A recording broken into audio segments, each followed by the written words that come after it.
My mother-in-law moved in, just for a few weeks. Then she said, I cleaned your closet. When I opened it, my dead father's letters were gone. The old blue storage box that had followed me through apartments, breakups, my father's funeral, my wedding, and every ugly year in between was gone. I checked the floor. Then the corner behind the winter coats. Then the top shelf, even though the box was too big to fit up there. I opened the linen cabinet across the hall like maybe it had magically moved itself. Nothing. By the time I walked into the kitchen, my mother-in-law was sitting at my table, drinking coffee from my favorite mug, like she had been waiting for me to notice.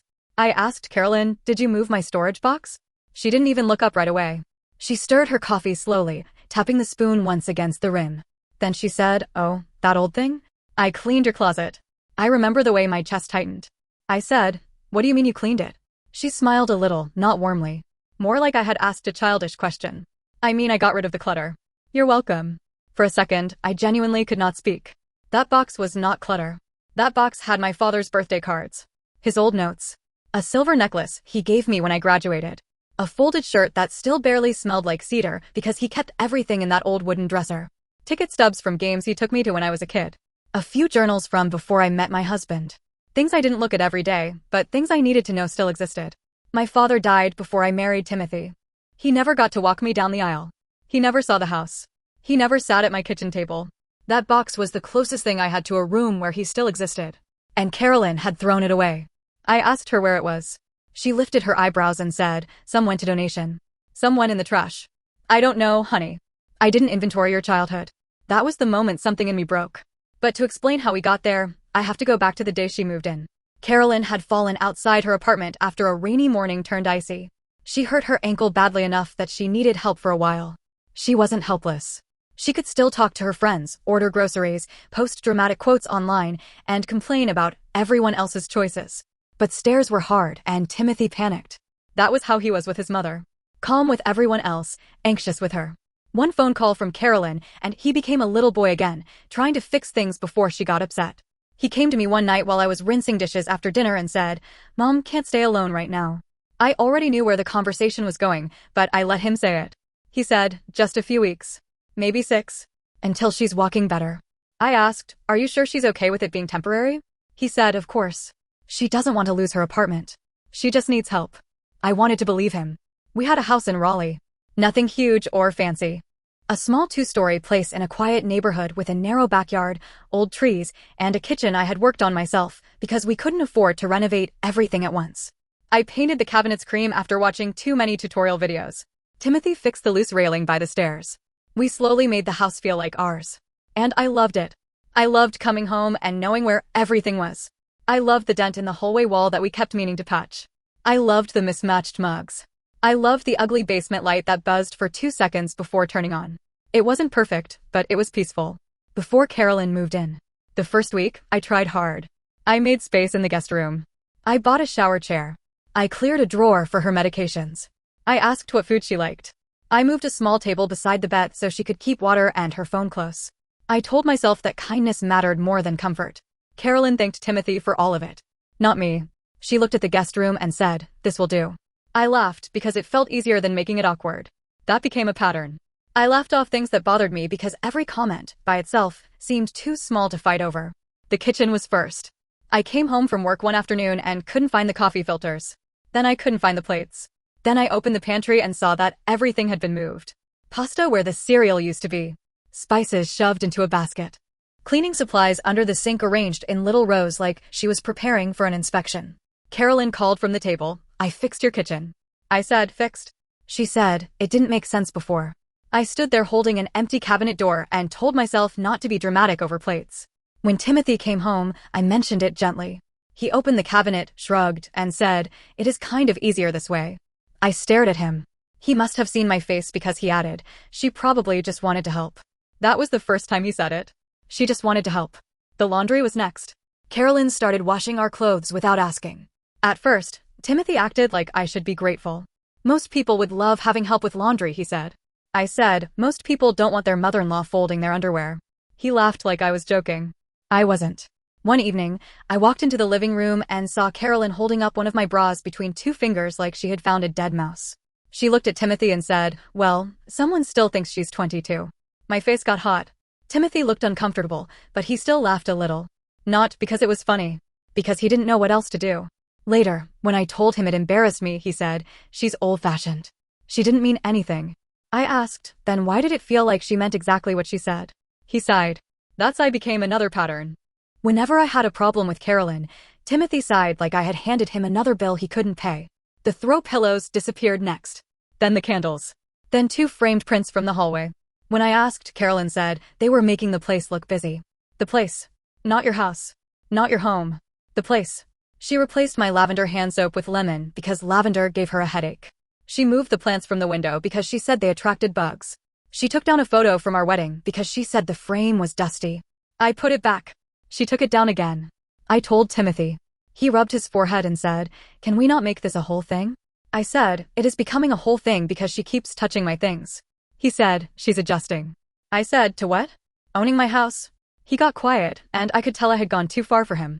Not because I was wrong, but because I had said the part we were both trying not to admit. Carolyn was not acting like a guest. She was acting like she had returned to a house that was supposed to be hers. The comments got worse when Timothy wasn't around. If I took a second helping at dinner, she would say, "Careful, honey." Men notice when we stop making an effort. If I bought something for the house, she would say, "Timothy works hard. You don't want him feeling used." I worked too. I paid bills too. Half the mortgage came out of my account every month. But Carolyn spoke like Timothy had carried the whole house on his back while I sat around spending his money on soap and throw pillows. Once, I came home with a new lamp from a discount store because the old one in the living room had a cracked shade. Carolyn watched me plug it in and said, "Must be nice to buy whatever you want." I said it was $26. She smiled and said, "It's not the amount. It's the attitude." I told Timothy that night. He didn't call me a liar, which almost made it worse. He believed she said it. He just didn't think it mattered enough. "She's lonely," he said. "She's used to doing things her way." I said, "So I'm supposed to let her insult me because she's lonely?" He said, "I'm asking you to give her grace." I remember looking at him and thinking, how much grace does one woman get before it becomes permission? Weeks passed.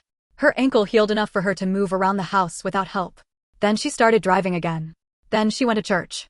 Then she had lunch with friends. Then she spent an entire Saturday shopping with Helen, Timothy's aunt.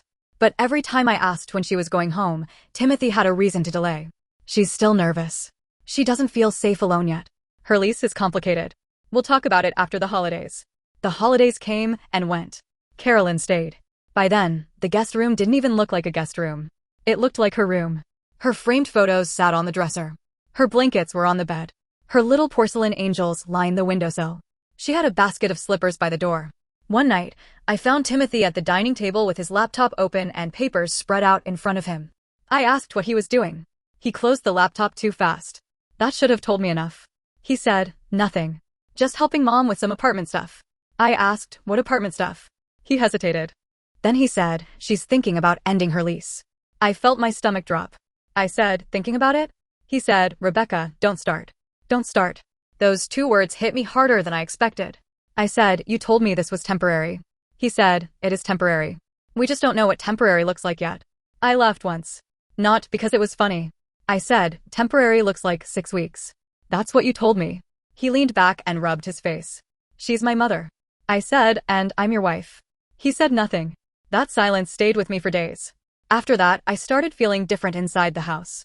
Not angry all the time. More like guarded. I stopped leaving personal things out. I moved my journals into our bedroom. I took my favorite mug to work because Carolyn kept using it even after I asked her not to. I started doing laundry late at night so she couldn't get to it first. It was exhausting, living like I had a roommate who hated me and a husband who kept calling it family. Then Nicole's graduation was coming up. Nicole is my niece, my brother Jason's daughter. She was finishing high school, and I wanted to give her something meaningful. My father had given me a little silver necklace when I graduated. It wasn't expensive. Just a small pendant, simple and pretty. He told me it was a reminder that I could leave home and still know who I was. I wanted Nicole to have it. That was why I went to the guest room closet that morning. Before Carolyn moved in, the closet had been where I kept one storage box. Just one. I didn't have bins everywhere. I wasn't hoarding. I wasn't taking up the whole house. It was one box on the floor, tucked behind extra blankets. But when I opened the closet, it was gone.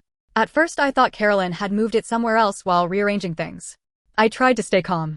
I checked the basement, the hall closet, the garage shelves, our bedroom. Nothing. I came back upstairs and asked her, That was when she told me she had cleaned the closet. That was when she told me she got rid of the clutter. That was when she called my father's letters old baggage. I don't remember every word I said after that.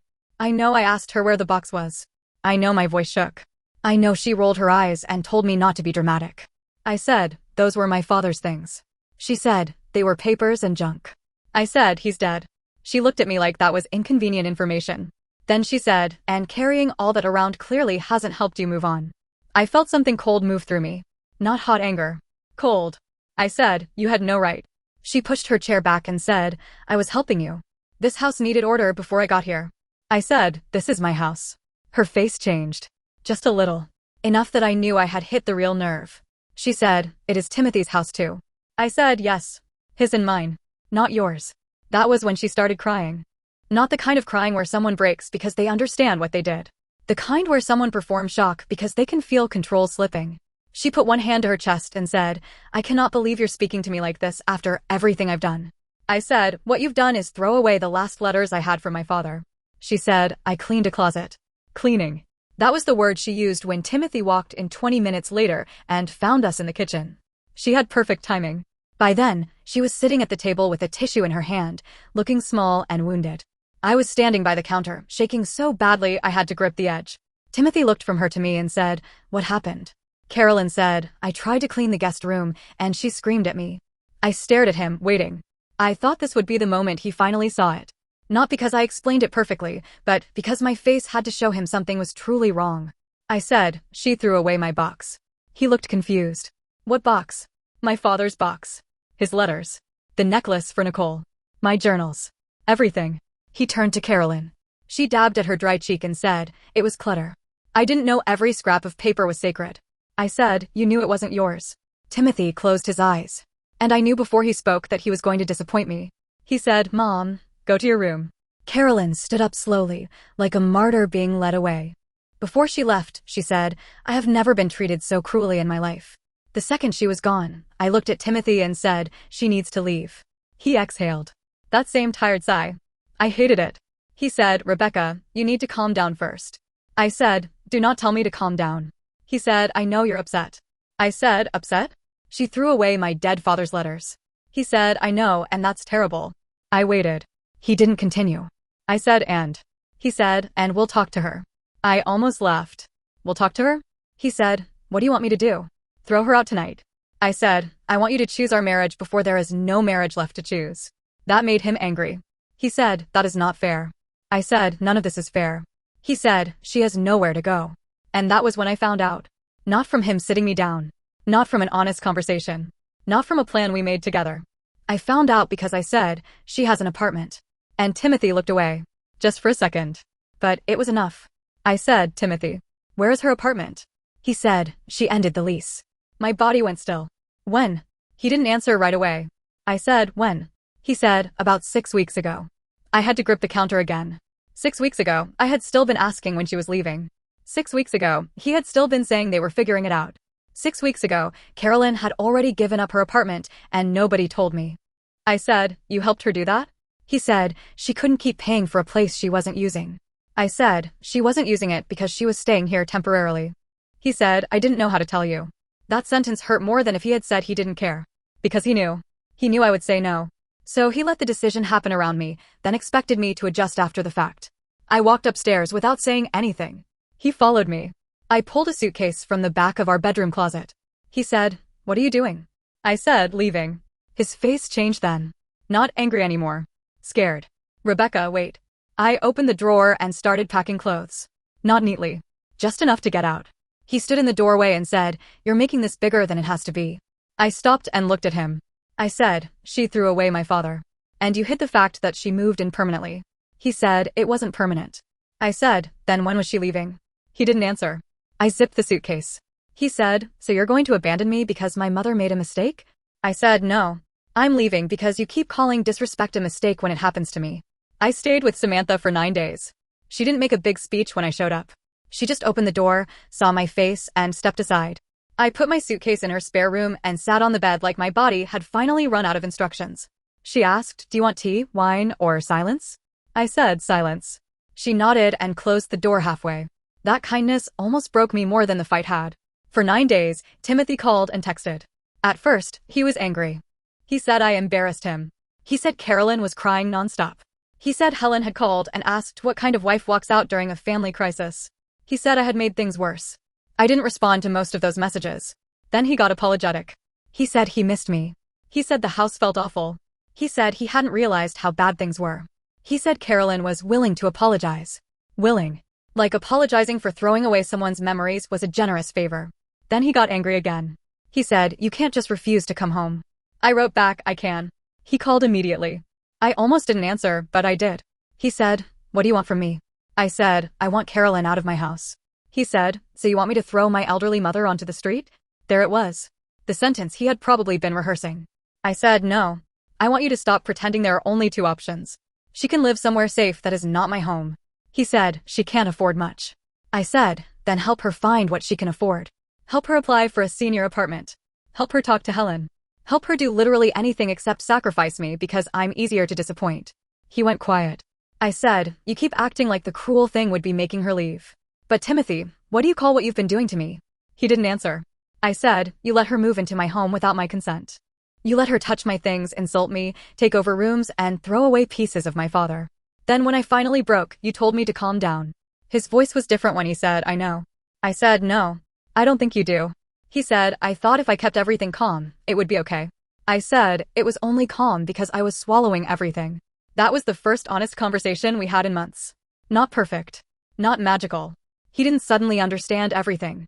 But he stopped defending her for 5 straight minutes, and at that point, it felt like progress. The next few weeks were ugly. Carolyn did not leave quietly.